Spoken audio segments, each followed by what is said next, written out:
kirib olib, ko'rpa to'shagi bilan men yurmaganimdan foydalanib, keliniman, qanaqa kelinisan?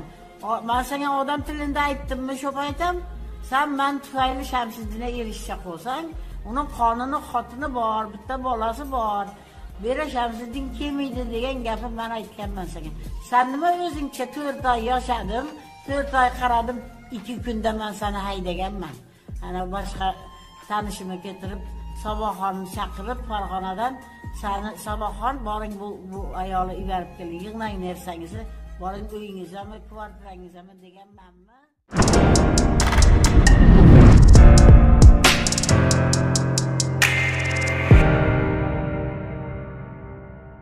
Men hozir Adajonning sog'liqlaridan ko'proq xavotirdaman. Bu deganim o'zlarini tutishlari boshqacha.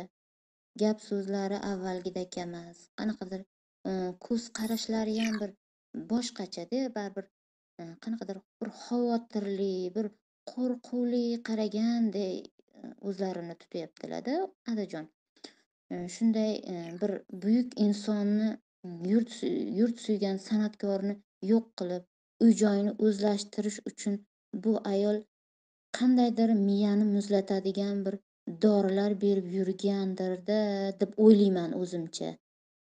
Shuning uchun bir videoda ko'rganimizda Sog'liqni saqlash vazirligidan bir xodimlar kelishganda, eshikni ochishmagandi. Chunki tekshirilganda Adajonning qonidan bir nima chiqib qolsa, Nargizaxonni shu nima desam bo'ladi, sirlari desa bo'ladimi, ko'p narsa fosh bo'lib ketadi deb juda qo'rqdi shekilli, o'shaning uchun ham eshikni ochmadi deb o'ylayman-da. Bu men o'zimning shaxsiy fikrim. Chunkida biz aniq qilganimiz ham Oyijon ham bitta anaqada aytib o'tganlar, bir zapis qo'yildi. Sovqatganini ham bilmaydi, och qolganini ham bilmaydi deb, lekin haqiqatdan qanaqadir bir o'zgarish bor-da. Opajon ham aytardilar, men hayronman, negadir dadam bir nimadir ichyaptilar, bitta dori har zamon bir zamon ichib qo'yadi. Bu nima desa, yaxshi uxlolmasam shuni ichaman, uyqu doridirkan-da, uyqu doridirkan. Lekin mana bunaqa tabletkada emas, bir отдельный bir qog'ozda o'ralgan. Nima bunaqa qayerdan oldingiz desa, ha, oldimda deb aytmabdilar-da. O'shanni ham opajon ham bir ana qildi. Bu Nargiza degani biron narsa bermayaptimikin dadamga? Nega dadam o'z anaqalarida emas, oldingidagi vaqtida, masalan, qorin ochib ketadigan vaqt bo'lsa ham, dada, ovqatlanmaysizmi desalar, ovqatmi? Ha, xo'p, mayli. Ovqatlanib, endi boshlanadigan payt bo'lgan, hozir vobshe ko'payib qoldi-da bu narsa. Bunchalik odam 3-4 oyda bunchalik tezlik bilan qarib, yo bo'lmasa tezlik bilan mana bunaqa bo'lib o'zgarib qolishi, bu bir sog'lom, teran insonning anaqasi emas-da baribir. Lekin Adajon hali endi 80 ni to'ldirdilar, lekin bir 100 yoshli anaqa chollardek bo'lib qolganda, men o'zlarini tutishlari. Lekin Adajon bir xalq ardog'ida yurgan inson, xalq e'zozlagan, voy uni xalqni masalan borsa dasturxonini to'ra Adajonniki bo'lgan, masalan, qiynalib, ezilib bir anaqa ezilgan qiyin mehnatdan anaqa bo'lmaganlar, xalq ardog'idan mana shu yoshga yetib kelganlar. Bunaqangi insonlar hali tetik, qirchilama yigitday bo'lib turishlari kerak edi. Chunki hozir 80 yoshli chollar bilan Adajonni bir solishtirib ko'ramiz. 80 yoshli chollar hali sport bilan shug'ullangan, hali sakragan, shunaqalar qilib yuribdi. Lekin Adajon bir anaqa bir qo'rquvda, bir hayajonda, o'shani ham bir baribir ham endi hozir xohlashyapti. Masalan, Gavhar opam bilan Faxriddin akam xohlayaptilar.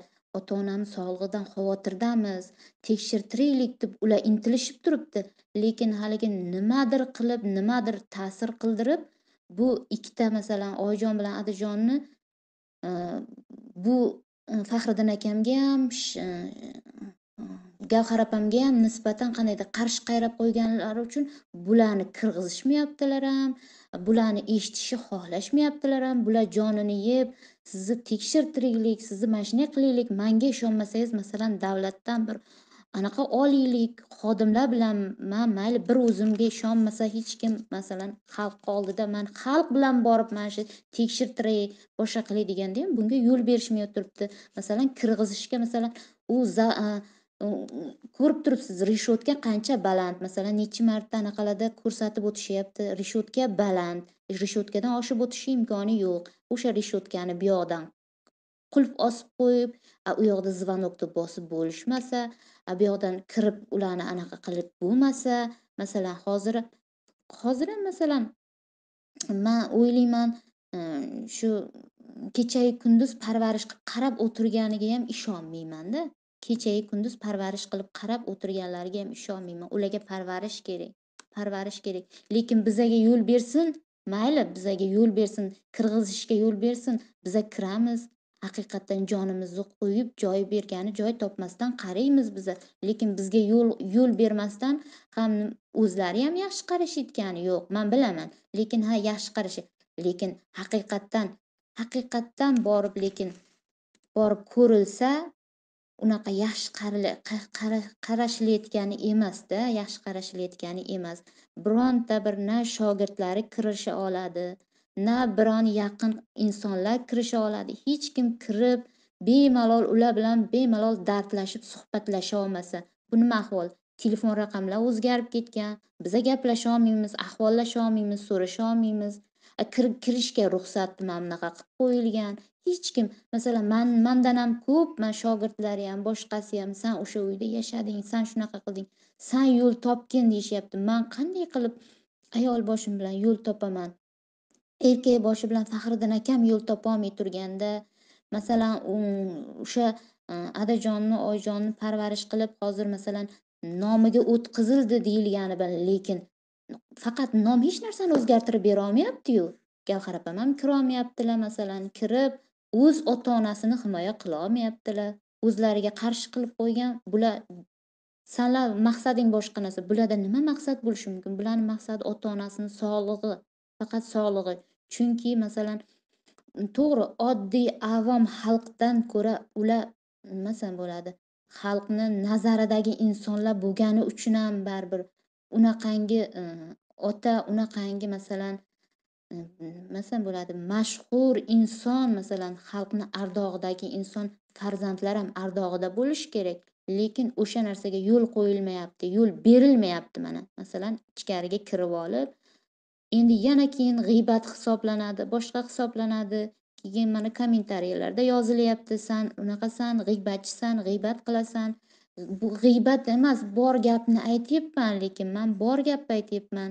Lekin menga hech kim ishongisi kelmaydi, boshqa qilmaydi. Sen ham darding uy, darding shunaqa, uy-joy. Men aytib turibman, meni o'zimga yetar, hamma narsam yetar. Agar meni dardim uy-joy bo'lganda, men oling, men buni haydang degan bo'lmasdim. Masalan, Koblitni oling, siz haydang deb bemalol kim masalan o'zidan o'zi, masalan, kim o'zidan o'zi hech bo'lmasa bitta arzimagan narsani aniq qila olmaydi. Menda agar unaqa maqsad bo'lganda, men o'zimni, chunki men bu insonlarni o'zini hurmat qildim, o'zini yaxshi ko'rdim. Men narsasini umuman qizig'i ham bo'lmagan. Mana masalan bu oilani ichidagilar biladi, to'g'ri, tashqaridan hech kim bilmasligi mumkin. Maqsadi yomon. Bu oilani ichidagilar, bu oilani yaqin insonlari meni yaxshi bilishadi. Meni dardim hech qanaqa uy-joy emas. Shu oilani masalan xizmatini qildim yokida shu oilani farzandini yaxshi ko'rdim. Shu masalan Shamsiddin akam bilan men bir umr birga bo'lib, bir umr shu insonni ayoli bo'lishni, hurmatini qilishni, to'g'ri, men ham eshitganman. 14 yildan masalan qabul qilinmaganini, boshqasini yokida mana qo'rquv ichida yashayotganligi uchun ham balkim o'shaning uchun ham mehrim oshib ketgan bo'lishi mumkin. Yo'q, bunday inson bunaqa yashashi kerak emas, bunaqa xo'rlikda yashashi kerak emas. Bir anaqaga chiqish kerak deb yaxshi ko'rgandirman. Lekin meni maqsadim hech qanaqa uy-joy ham hech narsa bo'lmagan. Meni maqsadim shu adajonni parvarish qilishim. Masalan, adajon havas qilganlar, men ham kelinni qo'lidan bir choy ichishi, kelinni qo'lidan ovqat yeyishni xohlayman deganlari uchun ham masalan